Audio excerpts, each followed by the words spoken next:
Imagine working hard your whole life only to find at 81 you still can't afford to retire. For one woman in Pittsburgh, she was living that reality until thousands of strangers saw her story and completely changed her life. Betty is 81 years old, and until recently she was still working shift as a waitress. Not for fun and not because she fancied being out of the house, but because she had to.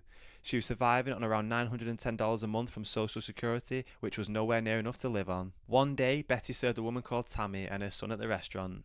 They got chatting, and Tammy was heartbroken to find out Betty was still on her feet, working at that age just to make ends meet. So, Tammy did something amazing. She shared Betty's story on TikTok, set up a GoFundMe, hoping maybe they could raise $25,000 to give Betty a bit of a cushion. And well, they didn't raise $25,000, they actually raised over $319,000 in 3 days from over 13,000 people. In one of the videos, Tammy said, "I'm overwhelmed with joy, but like overwhelmed with all the messages, because I never thought this was going to happen." People in the comments were also in bits, with one person writing, "Humanity just band together and retired this lady," and another said, "Her story has me bawling. I hope she gets to live the rest of her life peacefully and full of love."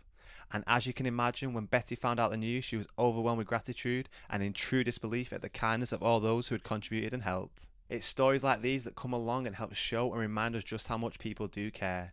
Betty gave decades of her life to serving others, and now, thanks to a whole lot of community kindness, she finally gets to rest. Thanks for tuning in to today's Good News episode. Drop a like and a follow for more heartwarming stories and uplifting content like this. Have a beautiful day, and I'll catch you in the next one. Peace.